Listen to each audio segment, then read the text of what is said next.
2026년 적용 최저임금이 1,320원으로 결정되었습니다. 이재명 정부의 출범으로 저임금 노동자들은 윤석열 정부보다는 나을 거라는 기대를 품었지만 오늘 그 기대를 충족하지는 못한 것 같습니다. 심의촉진 구간이 사용자 측에 편파적으로 유리하게 나온 상황에서 한국노총이 할 수 있는 최선은 여기까지였습니다. 오늘 결정된 최저임금 수준은 저임금 노동자의 생계비에 턱없이 부족한 수준입니다. 이재명 정부는 소상공인을 비롯한 경영계의 부채 탕감과 금리 인하, 각종 지원책을 발표했습니다. 그러나 그보다 더 어려운 환경에 있는 저임금 노동자들은 오늘 저율의 최저임금 인상으로 크나큰 실망감을 맛보았을 것입니다. 오늘 최저임금 인상으로 부족한 부분은 이재명 정부의 숙제로 남았습니다. 이재명 정부는 저임금 노동자 생계비 부족분을 보완할 특단의 대책을 마련하십시오.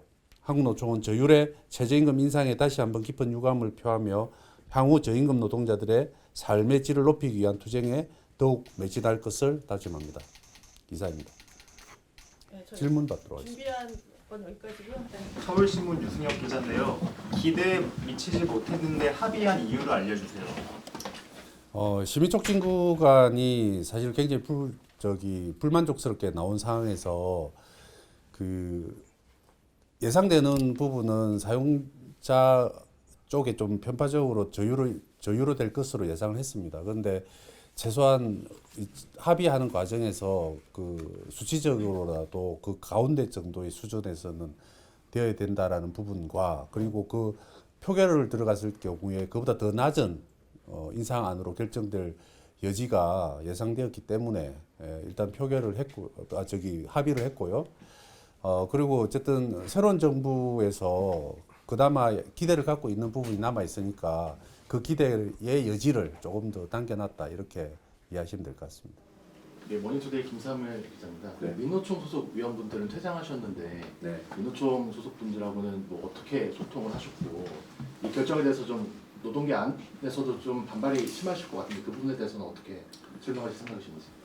네, 이제 사실 그대로 얘기를 하자면 이제 그 심의촉진 구간이 제시된 사항이었고 오늘 수정안을 제시하는 그 과정에서 민주노총 우리 같이 활동했던 위원님들은 심의촉진 구간 밖에서 제시를 요구해 왔습니다. 그러나 뭐 여기 계신 기자님들도 잘 아시겠지만 심의촉진 구간 내에서 하기로 그 전에 합의했던 만큼 그리고 어느 정도 묵인했던 만큼 심의 구간의 수정안을 최상단안을 저는 양보를 했고 근데 그 부분을 민주노총은 받아들이지를 못해서 퇴장한 사항입니다.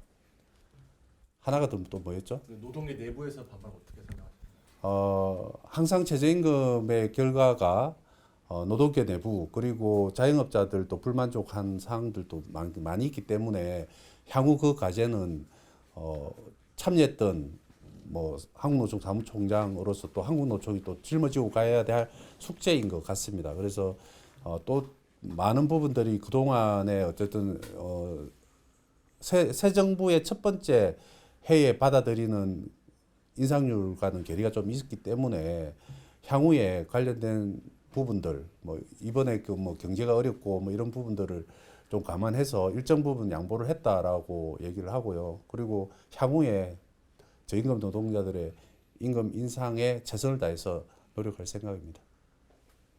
연합뉴스 TV 김태욱 기자입니다. 그럼 애초에 심의촉진 구간 결정되기 전에 이렇게 마르기 전에 조금 더 높여서 그 심의촉진 구간이 이제 결정될 수 있도록 먼저 좀 힘을 발휘했었다면 이런 문제가 좀 안 발생할 거 아니라는 지적도 나올 수 있는데 그 부분에 대해서 좀 어떻게? 심의촉진 구간을 결정하는 것은 공익위원들의 역할이라고 생각하고요. 우리는 그래서 최저임금의 그 최상단을 높게 나오게 하기 위해서 마지막까지 우리는 8.9%의 정도의 수준을 유지한 상태로 수정안을 제시를 했었는데 뭐 결과로 알다시피 노동계 위원 쪽은 4.6%를 깎았고 사용자들이 제시한 거에서는 0.3%만 인상한 상황으로 결과로 그렇게 나타났듯이 그건 저희들이 통제할 수 있는 상황은 아니었던 것 같습니다. 그래도 너무 좀 차이가 큰 거 아닌가요? 여기는 1%도 아니고. 그래서 저기 아까 전에 모두 아까 발언에서 심의 촉진 구간이 편파적으로 저기 결정되었다 이런 이제 논평을 저희들도 했던 걸로 기억합니다. 그럼 향후 이런 문제가 계속 재발될 수도 있잖아요. 심의 촉진 구간이 예방적으로 이렇게 됐을 경우에. 그래서 그런 부분을 조금 제도적으로 보완하는 방법도 고민을 하고 계십니까? 네, 당연히 이제 매년 하는 얘기인데 좀 아쉬운 부분이 최저임금 이 심의를 끝내놓고 나면 결정 구조나 이런 부분들에 대해서 분명히 바뀌어야 된다 이런 얘기를 쭉 해왔습니다만 사실 여러 가지 다른 일정들로 인해 가지고 그러한 부분을 적극적으로 하지 못했는데 예를 들면 뭐 공익위원들의 추천 방식이라든지 그 다음에 다양한 계층이나 또 뭐 국회에서 일정 부분들을 관여할 수 있는 방법이라든지 뭐 이러한 사항들에 대해서 좀 더 깊은 고민을 해봐야 되지 않을까 싶은데요. 항상 끝날 때 이 결정 구조에 대해서는 개선이 되어야 된다 이런 발표를 했던 것 같은데 뭐 역시나 마찬가지로 저희 한국노총에서는 그 상황을 그대로 생각하고 있습니다. 국민일보 홍민혁입니다. 17년 만에 노사공 합의에 대해서 어떻게 평가하세요? 뭐 있는 그대로 받아주시면 좋을 것 같고요. 물론 이제 사용자들뿐만이 아니라 노동자 내부에서도 많은 반발이 있었습니다.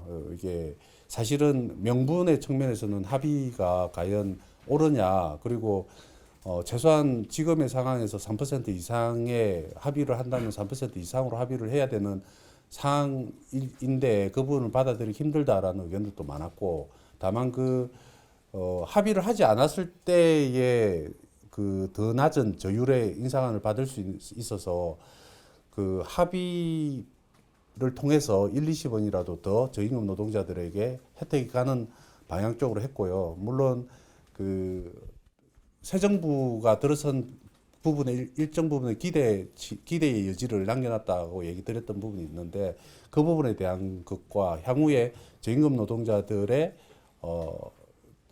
임금 수준 또는 근로 기준과 같은 다양한 부분들에 대해서 더욱더 협상의 여지를 가지고 노력할 생각입니다.